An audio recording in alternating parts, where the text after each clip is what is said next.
Welcome to the Putback on SNY.TV. We've got a holiday edition of the show this week, and we've got some fun guests for you. We've got Marcus Gradney, MGrads on Twitter. He'll be talking Nets with us. Kevin Durant, Kyrie Irving, Steve Nash, Jacques Vaughn. And we have trainer Shawn Farmer with us here to break down a couple of strong Knicks players. Played well recently. First off, Shawn, we want to get into Jalen Brunson, who's really been the engine behind the Knicks of late. With Brunson, it seems like he's been able to get in the paint whenever he wants and get his shot off. What are you seeing from him in terms of his ability to operate in the paint, get in there, and how is he able to be so successful in there? You know, despite his height, he's around 6 foot, 6'1". He still makes defenses pay attention to him and react. Well, Jalen is so crafty, and he has a plethora of offensive moves, and Jalen is time and time again, you know, from his days at Villanova, he just shows that it doesn't matter how big and how big the moment is. I mean, and it's a lot of it is from his work. I mean, you could tell that Jalen puts in a lot of work. And, you know, helping him playing with Luka in Dallas, I mean, has helped his confidence, of course. But I go back to the foundation of Jalen Brunson and the work that he's put in, the hours he's put in. Like I said, the moment is never too big for him. And he's an ultimate winner. Jalen makes winning plays. And, you know, offensively, he has evolved over the years, no doubt. The footwork from Brunson, it just seems like sometimes he's moving down there like a forward, like a power forward, the way he moves his feet and he's able to create space. What do you see from him from a footwork perspective, and how does he incorporate that into his game? Well, when you look at his footwork, what you see is it's a lot of rep work. You know, he plays off 2 feet very well. Better than most guys in the league. And what I mean by that, I mean, once he get a paint touch, he's on balance a lot if he's not, you know, using his floater.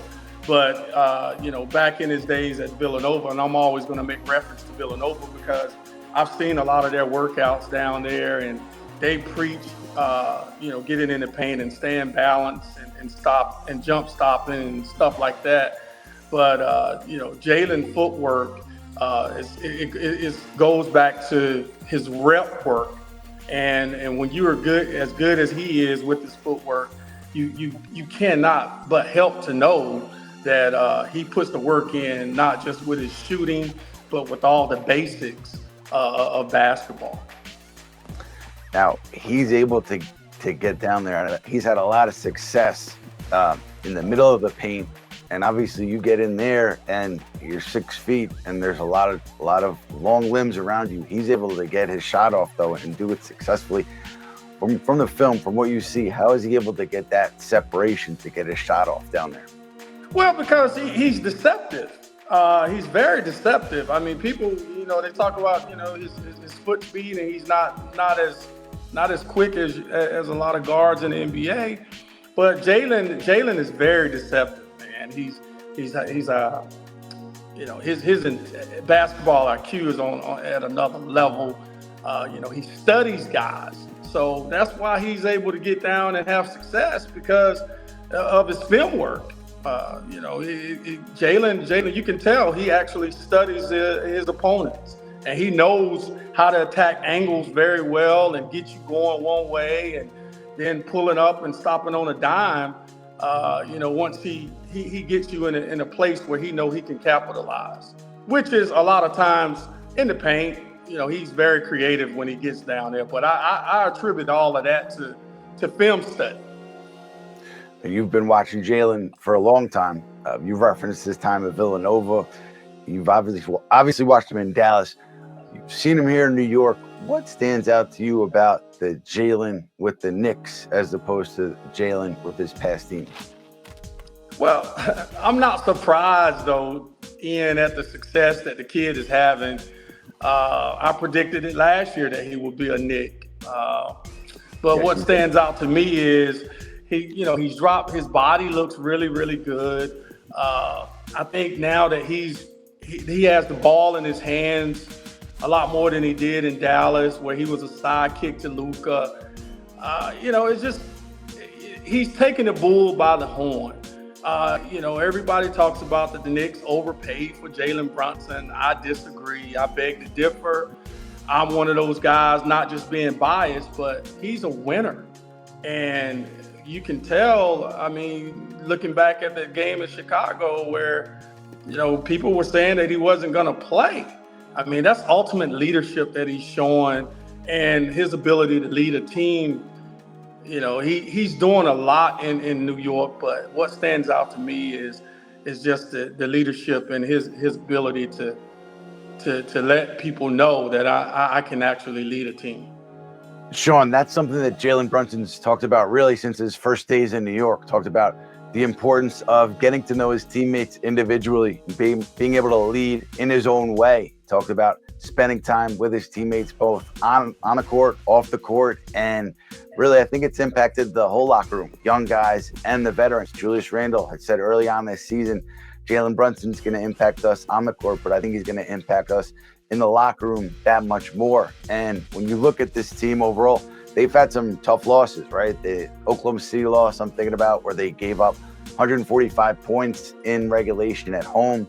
The Dallas loss at home where they just got crushed in the second half. And in the wake of those losses, sometimes you see teams fracture. Sometimes you see things go sideways and seasons fall apart. But with this Knicks team, this one in particular, hasn't happened. They've bounced back from those tough losses and they've had success after the losses. And I think credit there goes in part to Brunson and the way he's able to keep the group together.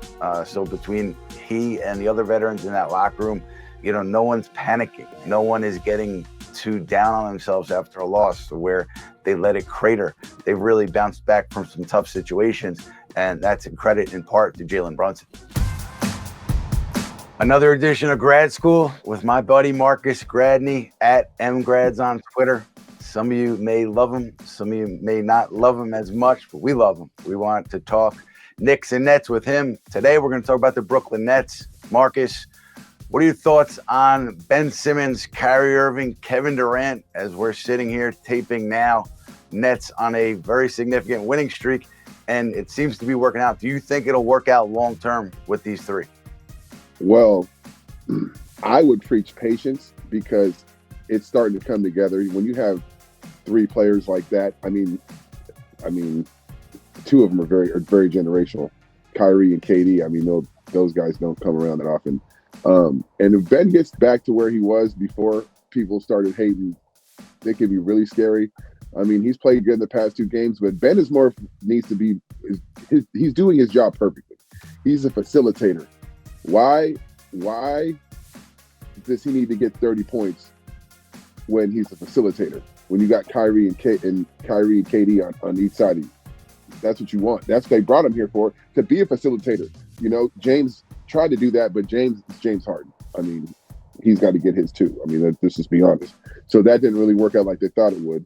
And now Ben's playing point. You got Kyrie at the off guard. Sharing the and then you just got KD. Like, what do you have to say? KD's one of the greatest players ever. Top three. What? Definitely top three. Kind of. Here we go. Grads with his controversial statements. Marcus, he and the whole team really, they've responded to Jacque Vaughn for whatever reason. It's been, I think they're 17-7 as we sit here on Monday under Jacque Vaughn. And Steve Nash, it was not the same thing. What do you see there? What do you think the difference is? Level of respect. Jacque Vaughn has done it before. He was a coach in Orlando. He's been doing this. Steve Nash was kind of like given the job. He didn't put any real work to them. So, it's not that he's not a player. It's Steve Nash. He's a Hall of Famer. Like, it's Steve Nash. It's just the fact that, like, homeboy, you just got the job.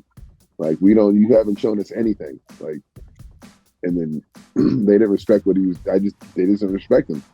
So, and when he went to Shawn Marshall's, like, they're not listening to me. What is he supposed to do? It's early.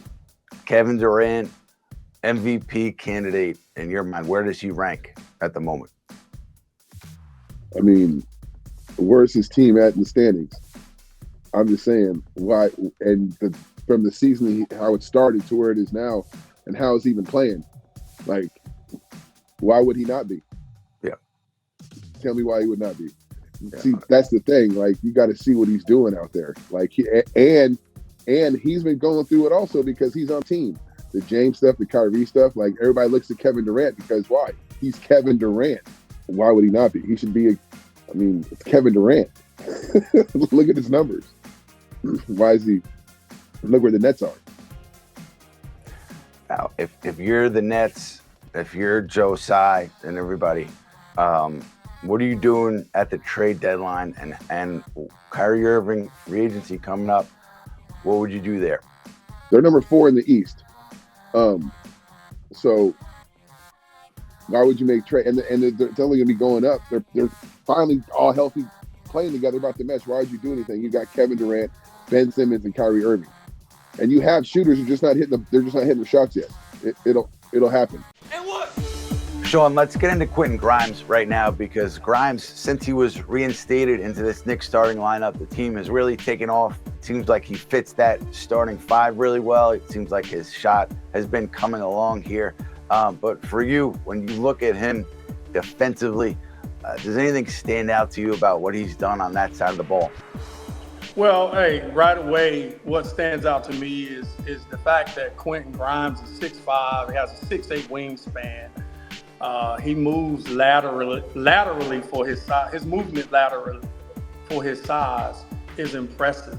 But let's go back to the foundation of this kid. This kid was labeled as a prodigy coming out of high school. Went to Kansas, didn't work out there, went back home to Houston. Well, he plays for Kevin Sampson. What is Kevin Sampson's identity there? It's defense. So Tom Thibodeau loves this kid. You can tell. And one of the reasons why that the front office was very hesitant on trading this kid. This kid is an ultimate glue guy on defense. He's underrated as a playmaker. So he has an array of things that the Knicks need. And in the future, this kid can really pay dividends for the Knicks.